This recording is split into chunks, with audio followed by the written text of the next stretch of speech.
Carmela, when you think of sparkling wine, what countries do you think of? Well, out of the gate, I always think of Italy. But of course, you have to think about France, too. Well, let me ask you this. Has Argentina ever crossed your mind as a region where sparkling wine is made? No, I don't think so. No? Okay, well, today we're going to see if we can't just expand our wine horizons by introducing you and our listeners to some delicious sparkling wines, including sparkling rosés from Argentina.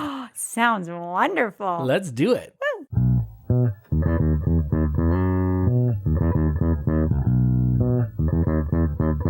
Hello, and welcome to the Wine Pair Podcast. I'm Joe, your sommelier of a reasonably priced wine, and this is my wife and my wine pairing partner in crime, Carmela. Hi there. And we are the Wine Pair. Woo. Okay, a quick orientation for those of you who may be new to the podcast. In each episode, what we do is we learn about and we taste and we review 3 wines that are reasonably priced, which means under $20. That's right, and should be easy for you to find. And our goal is to have some fun, to learn about some new wines, which we're going to do today, and talk about wines in a way that regular people like us can understand. And we are proud to say that we are officially recommended by the editors of Decanter magazine from their October issue, and they call us fun, irreverent, chatty, and entertaining. Whoa. Yeah, right. So, man. No, we are back with an episode on sparkling wines, which is one of our very favoriteest things in the whole wide world. That's right. But today we're doing something a little different, as we mentioned in our little intro. A lot of littles there, I don't know.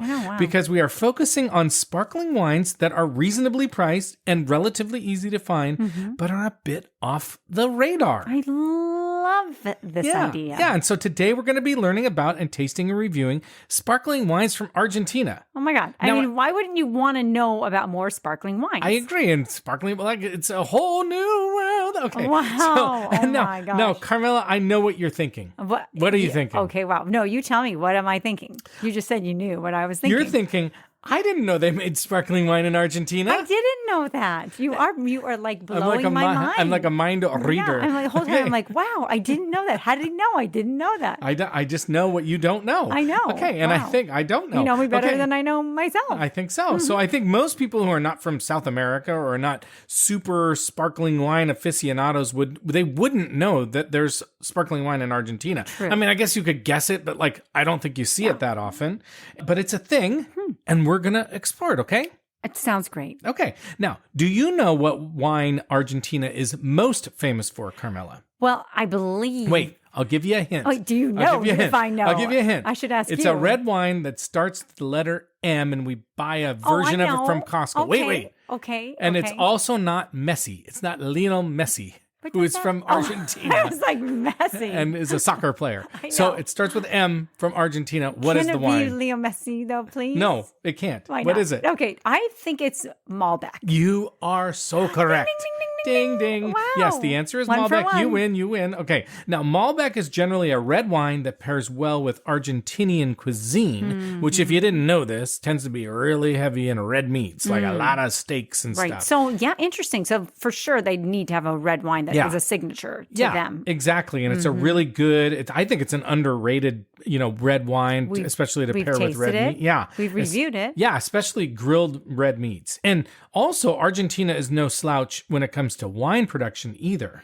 So did you know, Carmela, that Argentina is the 5th largest producer of wine in the world? Oh, wow. I did not know that. I know. I was surprised. Really interesting. I was surprised to find that out as well. They really probably don't get the credit for being number 5 on the list. I don't think so. And it definitely it's mostly Malbec, or at least that's what they're most known for.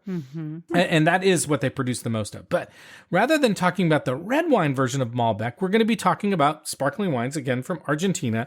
And sometimes they do have Malbec in them. Okay, that's amazing. I mean, it's total sense. Why wouldn't you if that's what you're known for? Exactly. And so two of the sparkling wines that we're going to have today are made with Malbec, which I think is really cool and really fun. Yes, and I think that's super exciting and super different. Really cool. And that's kind of why we do the podcast, right? To learn stuff, to try stuff. Yeah. So I'm super excited. And in fact, the idea for this episode came up when we were pulling together a couple of episodes around the holidays around sparkling wine. Because, in the holiday, everybody's thinking about sparkling wine during the holidays, right? But we think about it, any day of the week. Any day of the week, but most people normal people think about it during the holidays and other special events. But I really started to get intrigued about sparkling wine from other areas of the world other than, France and Italy and the US and Spain. And then I got really interested in sparkling wine from Argentina as something to try. When they won the World Cup. That's right. And so who knows? Maybe if this episode goes well, we'll try some other sparkling wines from Argentina. Okay. And we'll try other sparkling wines from some areas of the world that people may not know that they're sparkling wines from. And one of them I'm going to tell you about, and you'll probably be really surprised. But another one that's kind of an up-and-comer, this is going to shock some people, is the UK. Is shocking. England. That is shocking. Don't you think? Well, you said it was going to shock me. So you are shocked. You are shocked. Shocked. Okay, so we'll talk about Argentinian wine and wine production, and we'll taste and review 3 reasonably priced and highly rated and easy to find sparkling wines from Argentina to see what we think. But first, you must do our shameless plug. What if I said something different there? You must... Shut your mouth. I don't know. You must stop talking. Lots of things are racing through my head, but they're not really Are any of them nice? Well, yeah, but they're just probably not appropriate. Wow. I don't want anybody to think... You're usually not the one who's inappropriate. I'm usually the one who's inappropriate. I just don't say them. Oh, wow. No. So are you saying that you think often inappropriate things, but you just don't say them out loud because you have a reputation to keep? Exactly. Okay, well, can I do the shameless plug? Please do the shameless plug. So first, we want to give a big thank you to those of you listening to us and for your support of our show. And if you haven't had the chance to do so yet, we would love it if you would subscribe to our podcast. It's a free way to support us. And even more than that, you'd never have to miss a show if you subscribe, right? And a huge thank you to all of you who have already subscribed. So we really appreciate it. And another great way to support us for free is to leave a nice rating and review on our website or on Apple Podcasts or other places where you can leave reviews. And that will help us grow our listeners. How about that? Love it. And you can also follow us and see fun pictures. I think they're fun. I don't know. Maybe they're not fun. Fun pictures of the wines that we're tasting and trying today on Instagram at the Wine Pair Podcast. And you can contact us on our website, thewinepairpodcast.com. And we would love you to tell us the next wine you want us to do for a tasting and review. So you can leave a voice message for us on our website, or you can just drop us a note and we'll get it and we'll talk about you in the show. We'll give you a shout out. We will. We will. We like to talk about people. That's right. Not behind the racks, but like on we'll talk about you in a microphone. nice way. Yeah. We won't make up stories about you. No, we might, but we won't tell them. Carmela at least will have them in her head. Inappropriate stories about you, but she won't say it out loud. I have to keep my reputation. That's what I was saying. It's all about your reputation. Yeah. Okay, and as we do every week, we'll tell you someone we think you should tell about the Wine Pair Podcast. And this week, we want you to tell anyone who loves sparkling wine but is stuck on Prosecco or Cava. Oh, how about that? Okay, well, being stuck on those are not a bad thing. No, it's not a bad thing. But I get it. Every once in a while you want to change it up, make it interesting. We want people to, we want to like you say, educate, but also mind blown. Look, Boom. There are other things out there, people. There are lots of other things out there. Right, lots of them. I guess. Just all over. There they are. Okay. Let's talk a little bit more about the sparkling wine industry in Argentina, which again, I think is something people may not be very familiar with because I'll be frank, I'll be Joe, but I'll be frank with all of you. Don't surprise me. For a minute. That's really mind-blowing that I really didn't know anything about it until I started digging around. Now, here's some things. When it comes to sparkling wine, the largest producer, and this is I'm just going to ask you to guess. I'm not expecting. God. Okay. What country do you think is the largest producer of sparkling wine? Wild guess. The United States. Actually, it's Italy. Oh, man. Isn't that interesting? So Italy, I thought that I think that's going to be a surprise to people. It's actually number 1. So the top, now here's what's really interesting. Blow your ears out? Boom. Yeah. So here's the top 5. Okay. Okay. In terms of producers of sparkling wine, Italy, France, Germany. Whoa. Right. That's what I thought. I'm like, it's number 3. And we're not even in the top 3? No, and then it's Spain, and then it's U.S. So U.S. is I was so top 5, but isn't that interesting? I'm 1 for 2. God. Yeah, so now those 5 countries account for 80% of all sparkling wine made in the world. Amazing. And now what's also interesting about that... Good job, Italy. I'm so excited about that. I know. And I think it's Prosecco that's really kind of taken over the world. But sparkling wine really only makes up about 8% of all wine production. So it's not a surprise that we don't know a lot about Argentinian sparkling wine because it's not one of the top 5 producers, and sparkling wine isn't a huge amount or percentage of all wines produced. Yes. So it's like a small percentage of a small percentage, right? So not a huge surprise. And also when we talk about Argentina, I know Germany was a shocker to me. Okay. So when I was saying before, like, hey, maybe in other episodes we'll look at sparkling wines from other areas, like, I don't know that we've ever had a German sparkling wine. If you haven't, I haven't. I haven't. You haven't. Okay, we haven't. So sparkling wine does have a relatively long history in Argentina, relatively, right? And there is a connection to Germany for sparkling wine in Argentina. Okay, what could Isn't that be? funny? Yeah. So listen to this. According to information that I found on the interwebs, sparkling wine has been made in Argentina since about 1902. So more than 100 years. Goodness, okay. And it started when a German immigrant named Carlos Callas started making sparkling wine in Argentina using the same approach to sparkling wine as the way champagne is made, which is often called the traditional method. Somebody from Germany, Carlos from Germany.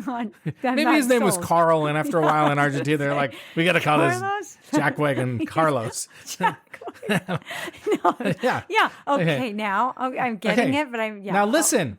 Shortly after him, another German dude named Hans von Toll. Okay. I Hans believe von that. Toll. That's much more German name. He also started making sparkling wine in Argentina in the champagne method. And they were both, I don't know, and they were both in the Mendoza region, which is where Malbec is from. Isn't that funny? Wow, that's so the whole crazy. German thing, it comes right back around with Germans making sparkling wine in Argentina. No wonder they're number 4. No, they're not number 4. What are they? They're not even in the top 5. They're number 4. Spain was number 4. Spain was number 4. Spain and Argentina, they both speak the same language, but really different parts of the world. Not even in the same hemisphere. Okay, I don't know where that came from. Wait. So I just am still like not confused, but I'm still like so just. The German thing's got you all thrown. Totally crazy. Okay, can we keep going though? Yes. Okay, so now over the years, several famous champagne and sparkling winemakers, or the fancy way of saying is sparkling wine houses, have entered into the Argentina market, including Moet and Chandon, which is one of the most famous and most prestigious like champagne houses in the world. And they started a subsidiary there in 1959. And in fact, I can almost speak. In fact, it was the first subsidiary they ever had outside of France. Oh my! In Argentina. Isn't that crazy? Right? So I think that's cool. And then there was another house called Dutz or Du, and they started in 1980. And then Mum, which is another well-known champagne house, came in 2003. And so there's over 133 wineries that make sparkling wine in Argentina. Wow! And the country produces 42 million liters of it every year. Wow. That's a lot. And so Argentina, it's not in the top 5, but it is the largest producer of... It's not the 4th? It's not even the 5th. Okay. It's not the United States either. But it is the largest producer of sparkling wine in South America. Wow. So there you go. Amazing. Now, traditionally, sparkling wine in champagne, and often those made in the champagne style, come from 2 core grapes. I don't know if you'll remember them. I'm not going to make you... Chardonnay. Nice. And Pinot Noir. Okay. Right. So I didn't want to, because you get mad at me. I know, but sometimes you get mad at me. You're like, she'll stop and she'll kind of shake her head. Like you guys, like we're live, and she'll, oh my God, I just knocked this thing. No. And she'll be like, don't do that to me. So I didn't want to do it to you. I wanted to be nice to you. Well, that was sort of nice. That was, right off. That time I knew. But people out there are probably like, you just cut her off. That's what they're thinking. If you shared the script, then maybe I won't sound like I knew something. Share it. Okay. So anyway, but those grapes, Chardonnay and Pinot Noir, they need cooler climates to reach the right acidity so they can make a good sparkling wine. In a country like Argentina, the only places to grow wine grapes at cool enough climates are at high altitude. So we've seen this in Chile, we've seen this in other places in South America where their wine production is at really high altitudes. And so there's only a few places where those grapes can be grown, and that's in the foothills of the Andes and Patagonia. And so most of the grapes for sparkling wine in Argentina are grown in the Mendoza area, which is, again, this really famous area where they grow a lot of Malbec. And that is why Malbec sometimes shows up in their sparkling wines. I love it. Yeah. So pull from your resources. Pull it out. Pull them on in. Out.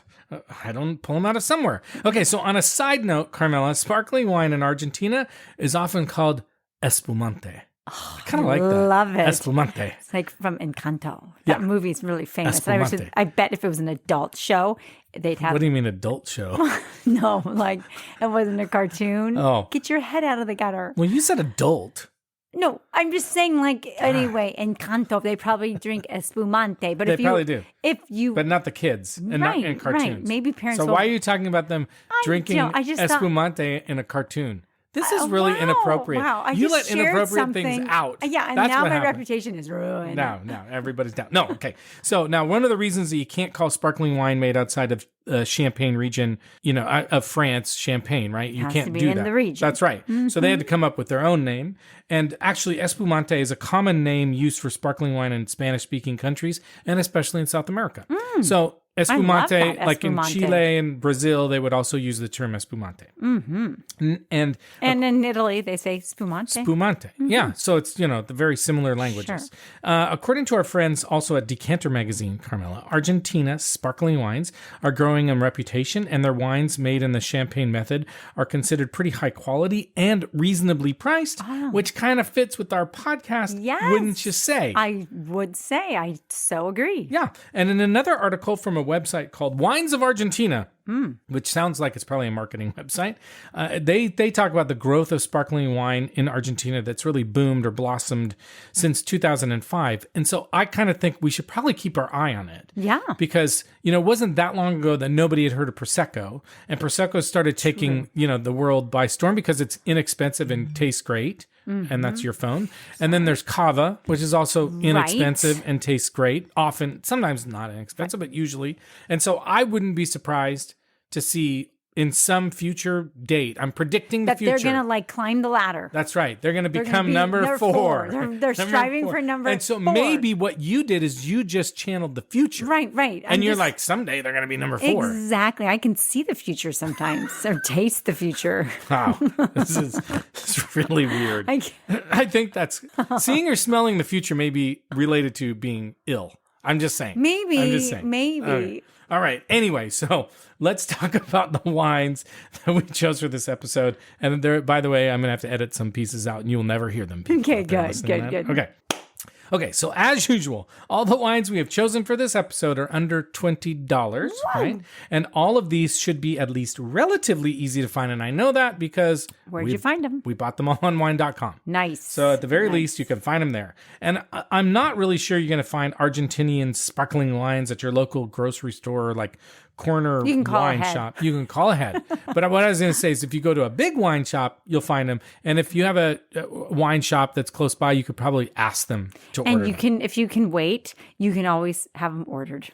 Yes, because exactly. we have a lot of deliveries at our house. So I know you can order wine. That's right. Okay. That's right. By the way, was there somebody at our front door? No. Okay, because I am waiting for a delivery today. No. Okay, and as an extra bonus, each of these wines has a rating of 90 or more from a professional reviewer. And although James Suckling is on this list of professional reviewers, the wine he reviewed was also reviewed by somebody I trust. So there you go. Okay. And for those of you who don't know, I'm not a huge James Suckling fan because he basically gives every wine, what, Carmela? A 90. A 90 or more rating. That's right. Okay. Our first wine is called, I'm going to butcher some of these names, so I apologize ahead of time, Belasco de Baquedano Rosa de Argentina, and it is a Brut Nature Rosé. And we like Brut Nature, or looks like Brut Nature, because it means that no sugar is added in the second fermentation, and we like that because that means a very dry and a very crisp wine. And we will say it again because we say this all the time. When a sparkling wine says dry on the bottle, it means it's sweet, and when it says Brut, it means it's dry. I know, always confusing. Okay. And again, remember that rosé wine means the wine is made from red wine grapes and the juice of the grapes is in contact with the skin for less than 24 hours. And that's what gives it that pink or red color. And so rosé is a style of wine making and not a thing. It's not a varietal, right? It really matters what kind of grapes your rosé is made from. I got it. So now this wine is actually 100% Malbec. Oh, wow. Which is, unusual. Gosh, I think unusual. So Malbec is the varietal. That's and so, amazing. Yeah, exactly. So I'm really curious if it has some of those flavors. I want to see how dark it is. Yeah, well, it's not super dark because it's only, on the skins for less than 24 hours. But I'm curious if it has kind of some of those cherry flavors or plum flavors that Malbec is known for. So I think that's interesting. So, and then the winery says that the vineyards that they use for their wines are at about 3,000 feet of elevation and are noted for having warm days and cool nights, which should give them some good acidity. And I believe that this wine is made in the traditional or champagne method, but I'm not completely sure. Couldn't find that out? Well, it was hard. I found for all of these wines, it was kind of hard to find out what method they were made in. And sometimes I would find different answers to things. And sometimes I would ask our friend ChatGPT, and he or she or it actually gave me 2 different answers on 2 different occasions. Talk about so I'm not sure. I know. So I'm not sure I can trust it. But I'm assuming for this one, it's made in the traditional method, and I'm just making that guess because it says Brut mature. I don't know. I could be totally wrong. Okay. The second wine we're trying today is our only non-rosé of the day, non-rosé sparkling, and it's called Domaine Bousquet or Bousquet Organic Brut. So it's organic, so that's kind of fun. And so not a rosé, just good old sparkling Brut, and that means that it's dry, which is on the opposite end of sweet, which is not to say that it won't have sweetness, right? A lot of times sparkling wine, they taste sweet, but they're not like super sweet. It's just not a sweet wine. And it's also organic, which is kind of fun. Yeah. And this wine is not made with Malbec, even though it's from the Mendoza region. And it's actually made with the classic champagne grapes. So it's made with Chardonnay and it's made with Pinot. Okay. It's 75% Chardonnay and 25% Pinot Noir. And so one interesting thing about this wine that's also confusing was what method was used to make the wine. And according to the website, and I have a link to that in our show notes, and by the way, you can always go, you don't have to memorize any of this stuff, or if you are confused about the name of the wine or whatever, but you he can always won't go. send you the script. I won't send you the script, but it's exactly what our show notes are,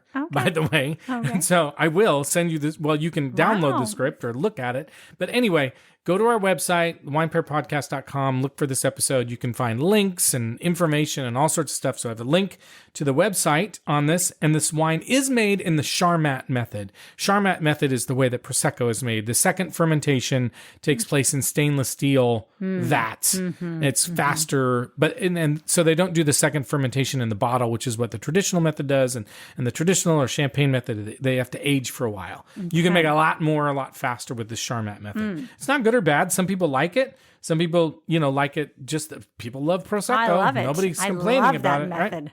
That's right. And so again, but it was difficult to find information. But the website said Charmat, so I'm going with it. Okay. And then this wine has gotten several good reviews, and it uses these classic champagne grapes. So I'm excited to try it. Yeah, that'll be fun. And now the last wine that we're trying today is right on the edge of our price point. It was $19.99. Wow. So it just squeaked in. It's called Alma Negra Brut Nature Rosé. So another Brut Nature. Again, super excited about that because we like those dry wines.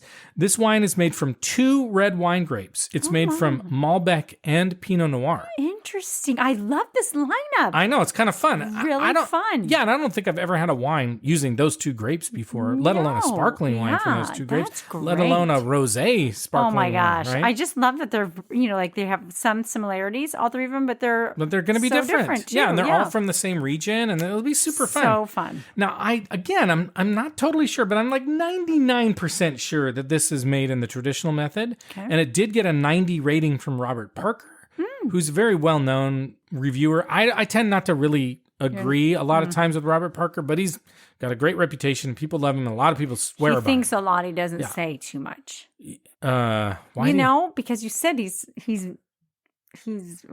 This is comedy, ladies and gentlemen. This is comedy, high comedy. No, here it comes. Wait for it. Wait for it. No, wait for it. Come, bring it. I thought you were saying he's got a great reputation. I know he must be like me. He doesn't say anything. He doesn't say. He keeps things appropriate. Okay. I don't. Okay, you can get That's funny. Okay. Now, I'll also say that the wine bottle and the label for this wine are really dramatic. So the bottle is kind of this old-fashioned shape. I think you're going to really like it, Carmela. Oh. And the label is just kind of black and white with like kind of a faint image of a mask. Ooh, it looks kind of like fancy. A Guy Fawkes mask or a Carnival mask. So it's really kind of cool, spooky kind of looking. Yeah. So this will be fun. I agree. This will be fun. So we got 3 different wines made from different grapes. They're all sparkling. 2 of them rosés from a part of the world that we're just learning about, that they make sparkling wine. And so what do you say? Should we just go ahead and taste them? I think we're ready. Okay. I think we're all ready. I know. Everybody's ready. Jeez, just stop talking and let's go. Let's go. All right. All right. So we're going to take a break and we're going to try our first wine. All right.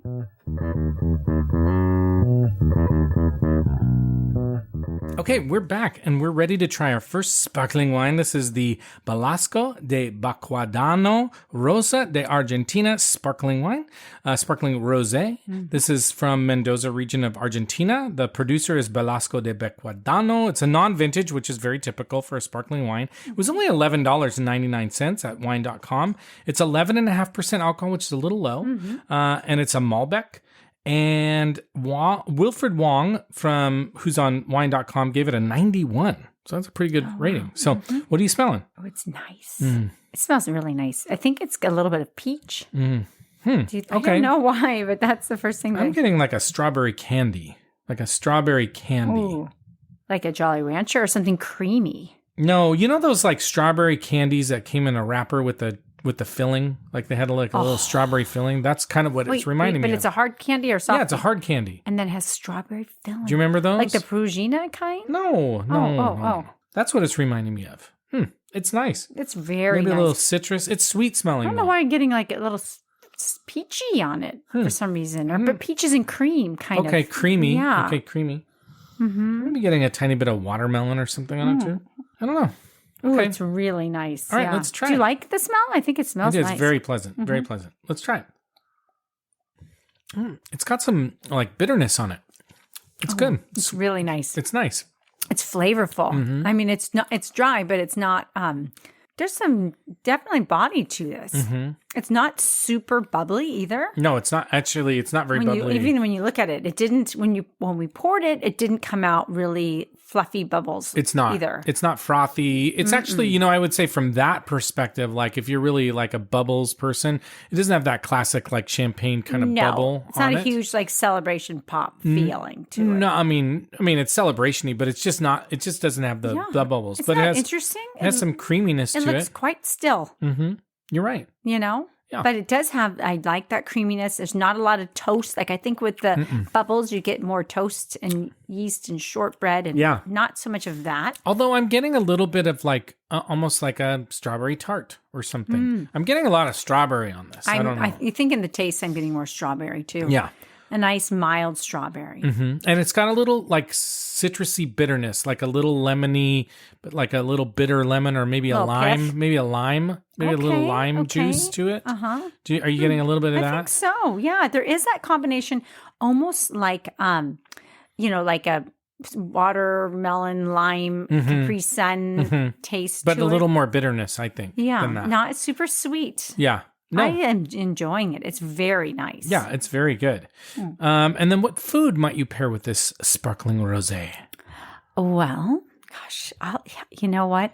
This would be really nice, I think, with like a cheese board. And maybe some charcuterie. I think it does remind me of something.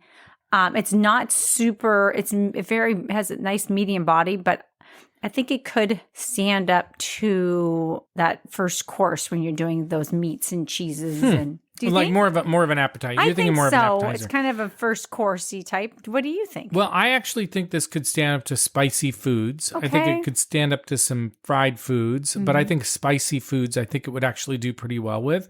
And I was kind of thinking it might be kind of a fun Thanksgiving-y kind of wine. Really? It's funny because the label to me seems doesn't scream fall. No, it doesn't. It's a really kind of fun. It has a beautiful flowers. I don't know what these beautiful flowers. And it says Rosa. Yeah, it's pretty. It's a very pretty wine. pretty. It's kind of a fun wine to bring over for, if you're hanging out at people's houses and stuff. It feels very spring to me, actually. Yeah. I mean, you're right. Actually, it does feel like a spring wine. Yeah, and I actually could see having this, like, funny enough, I think it could be kind of a dessert.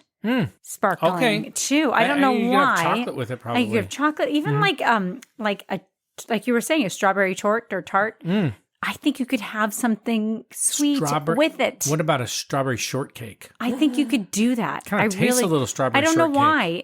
I know it's not typically a thing, but I could see this at a brunch or a luncheon. Yeah. A really nice luncheon A lot of ladies coming over, or men, or both. And you could have dessert with this. It is making me think of a strawberry shortcake. I'm getting a little cream, like whipped cream with this too. It's so pretty. It's really nice. Yeah. Okay, well, let's rate it. Okay. So as a reminder for all of you out there in listening land, on our rating scale, we rate on a scale of 1 to 10, and it's whole numbers. And a 7 or above means that we're going to buy it, and a 4 below means that we're probably going to pour it down the sink, and a 5 or a 6 means we're going to drink it and finish it, but we might look for something else. We're not going to throw it in anybody's face. No, it's good. We're going to drink it. Thank you for bringing it. I'll drink this wine, but I might go look for something else if there's something else available. I agree. So what rating would you give this wine? I'm going to give it an 8. Oh, you really like it. That's pretty generous, I bet. You really I think. like it. But I would order this at a restaurant. Okay. What about you? I'm going to give it a 7, and I like it. So a couple of things. One, it's a little bit on the sweet side. I don't love that it's not really bubbly. I would like it if it was a little bubblier, but is it pleasant? Yes. Would people really like this wine? Yeah. Actually, I think this would be a crowd pleaser. And for $11.99, it's amazing. It's hard. Like, you just put a bunch of this on ice, and people are going to be super happy. Like, you have a party or something. Like, people are going to love having this wine. I'm so curious if this is a style too, like this Maybe less bubbly. It might be. You might be absolutely sparkling. right. It'll be interesting to see how the other two. I don't know. Part of me is like, did we open this already? It almost looks like it's been opened. Yeah, it does kind of, but we didn't. No. We didn't open it already. Okay. Well, we're going to pour out our glasses, and we're going to clean them out, and we're going to try our next wine. All right. All right, we're back, and we're ready to try our next wine. All right, this is the Domaine Bousquet, or Bousquet, I don't know how to say it, Organic Brut, also from Mendoza, Argentina. The producer is Domaine Bousquet, or Bousquet. This is a non-vintage, also $11.99. So, a couple of wines here that are really reasonably priced. We got it again at wine.com. 11.3% alcohol, so even a little bit, tiny bit less alcohol. 75% Chardonnay, 25% Pinot Noir, and James Suckling gave this a 90, but so did Vinnius. So did Vinnius, though, and I really like Vinnius. So, what are you smelling? Okay, it is so Martinelli's to me. I'm really getting Martinelli's. I'm also getting kind of like an apple pie. Spice, a little bit of spice, a little cinnamon. Yep, yeah. But it's really, the apple is coming through. To me, it's like a Granny Smith apple. Tart. It's a tart apple. Yeah, no, for sure. But I just... Or a yellow apple. It's a tart apple. After smelling the first one and smelling this one, this is just so quite clearly apple. Like, I'm not getting any other different fruit on it. Are you? I'm not sure, but the pie is coming through a little bit. Like, there's a tiny, tiny bit of yeast on it, just like a little bit of that, like bread, a little bit of brioche or bread on there. Okay. But it's very, I'm getting a little pear, maybe, like a little bit. I mean, it's in that similar vein, apple, pear. Yeah. Oh, yeah. The apple is just really coming through for me. Yeah. Let's try it. Okay. Oh, that's good. That is good. I really it's like dry. it. I mean, it's very dry. Very dry. It's got a tang to it. It's definitely that Granny Smith apple taste even too. It's got a little lemon on it. Yes. A little lemon, almost lemon curd. Oh, okay. Yeah. Because it's creaminess too. Right. Oh, I like that. Oh, and this one has better, I don't know, it has bubbles. Yeah. This it's one definitely looks like celebration. Yeah. Confetti bubbles. And you're right. Like, in retrospect, you said this in between, but like that last one almost did look like we had it opened for a while. Yeah. This one is kind of reminding me a little bit of a look of a Prosecco, a little bit, like it's so. And it was much foamier when it came out, and it was fun. It just looked like a sparkling. The other one had a wonderful taste, but didn't have the bang of a sparkling look. Yeah. Didn't come across as like, if you were drinking it, you wouldn't know. Yeah. But this one has apple taste. It's got a little bit of that lime again. A little bit of bread, like a little bit of that. It does have that more in the taste. There was something else. Stone. There's a little stone in it. A little bit of stone. Yeah. That dryness. I feel like you could eat a lot of different things. What would you have? Oh, with this? I agree. I think this is a great, we're in Friday and Lent today, fried fish.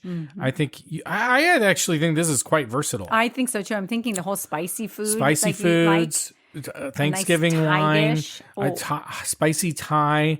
I actually think you could eat a lot, I don't know. I kind of feel like you could have pizza with this wine. Yes. I don't know that you'd do like a heavy red sauce, but I think you could do something. You could definitely do cream sauces. Absolutely. I don't spaghetti know if you'd with want to do a tomato clams. sauce necessarily, though. I think I could have a pizza with this. Yeah, you could. Yeah, but then you're having so much yummy cheese and bread and stuff. Yeah. It would balance it all out. It's a really nice wine. It's very really food nice friendly. Wine. Real dry. Yeah. This is a great, again, this was $11.99. Another crowd pleaser, too. Another total crowd pleaser. Nice wine. Really pretty looking. The bottle, what do you think of the bottle? It's okay. I actually like the first one better, but this has a different vibe to it. This one reminded me of, even in the bottle look, reminded me of like the Gruet, like the American New Mexico sparkling wine, which I love. I love that wine. Yeah. I mean, the other one had that spring feel, kind of spring fling. Yeah. Spring fling. Spring fling. Why? What's on your mind? But, if you're taking a break from Prosecco and you want to have a spring fling, you might go for that. What is it? Belasco. Yeah. Belasco. Yeah. No, but this one is, this is a little more.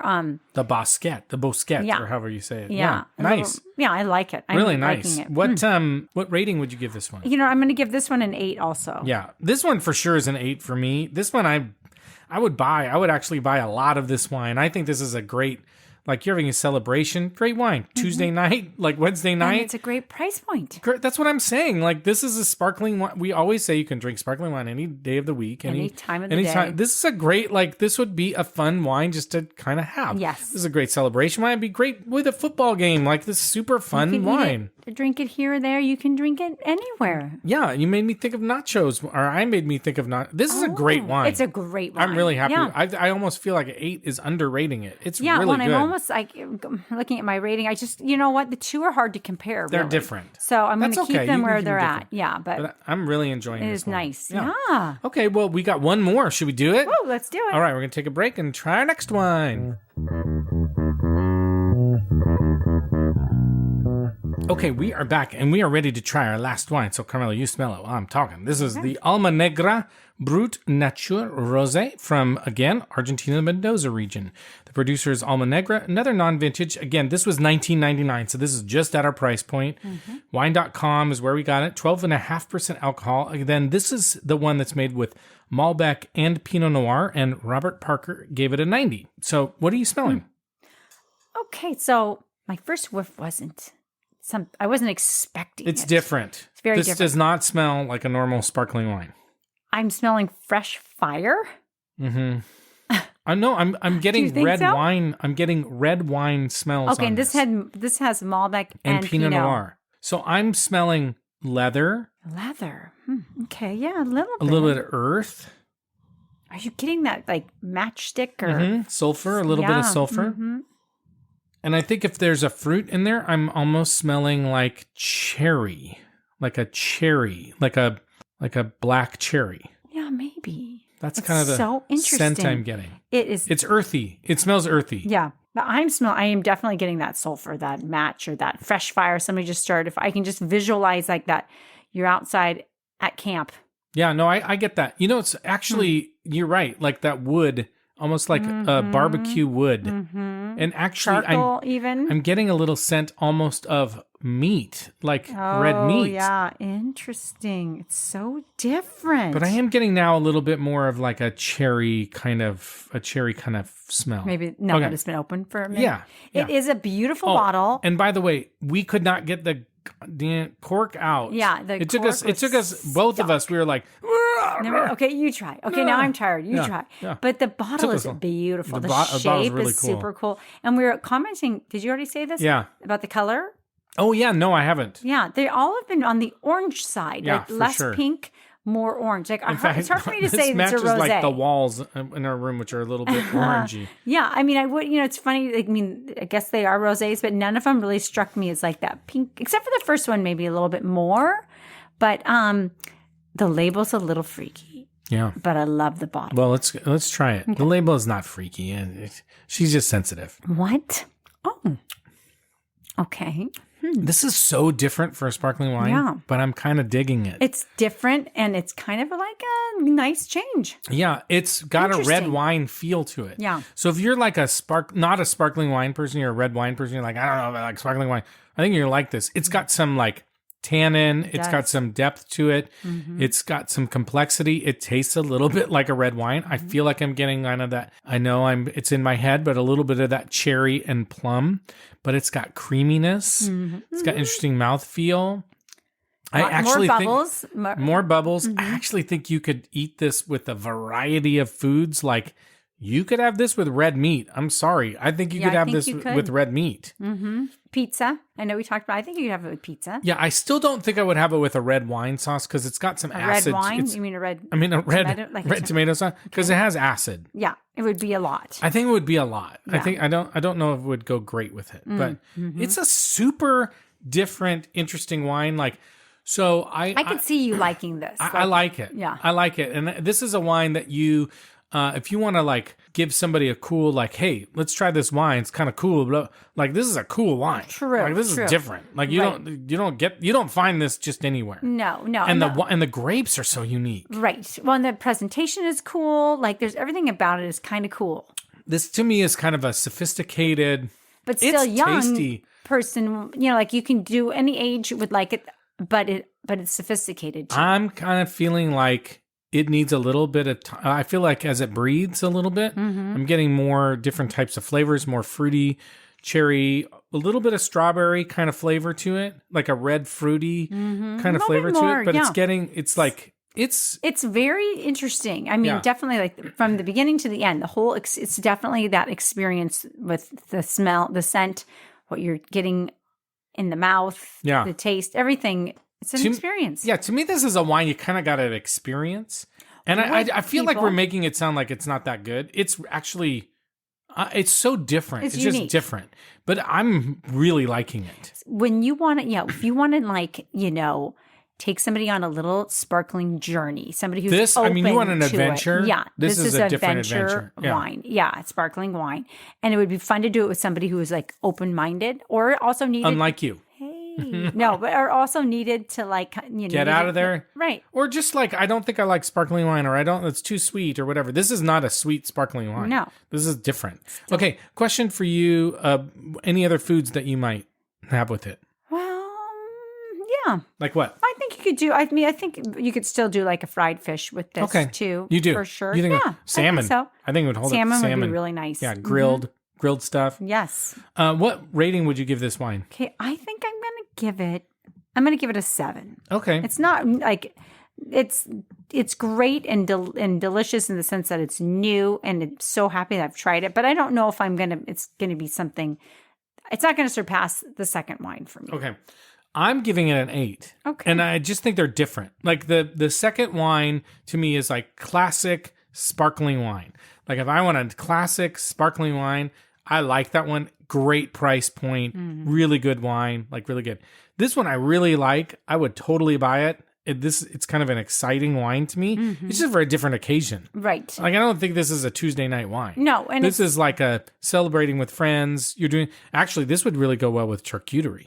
I think this would be and I also think like this may not be something you're going to buy for a large event though. I don't know if it's as much of a crowd pleaser. I think if you were having something sophisticated, you would. But I'm thinking, really? It's not really a crowd pleasing wine. No, I think it's more like you're having a dinner party with some of your closest friends and you want to share something like you're going to talk about it a little bit. It's a talk about wine. Yeah. It's not one that you're great conversation. Yeah, it's not one like you're just going to put out there because it's like a great price point and a crowd pleaser. It's something that you're going to want to be like, look at this. But I also think this is the kind of sparkling wine you would give to somebody who's kind of a wine geek. Yeah. And I think they would really geek out on it and really like it. So, like, I'm thinking about your dad would find this probably really, he doesn't love sparkling wines, but I think he'd find it really interesting. Right. I agree. Okay. Which one of these are you finishing tonight? It is tough. I think we may battle, but maybe not. I'm thinking probably the second one. Yeah, the Domaine Bousquet. Yeah. I actually think I'm going to do this Alma Negra. I kind of like it. I'm digging it. Okay, so let's talk about taste profiles. Okay, so the Belasco. This is the sparkling Malbec. So ChatGPT, which has not been totally reliable, they say this about a sparkling Malbec Rosa. Red fruits like strawberries, raspberries, and cherries, along with floral notes such as rose petals and hibiscus. On the palate, refreshing acidity, bright red fruits, savory notes like herbal and mineral undertones, kind of a creamy mouthfeel.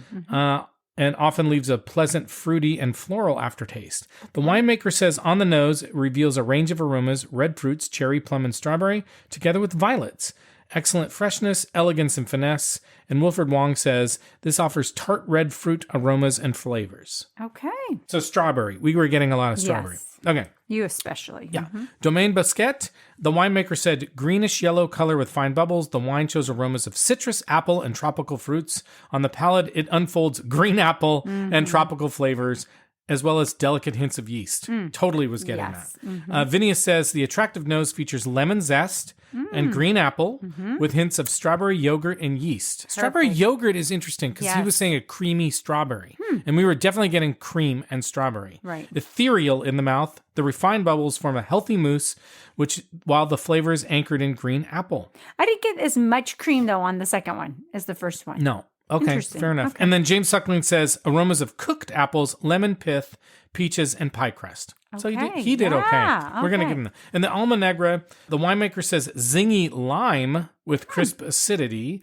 Robert Parker said crisp, elegant acids intermixed with strawberry, cranberry, and fruit cocktail-like notes. He says it's medium-bodied and just delicious. And ChatGPT said notes of strawberries, raspberries, and cherries.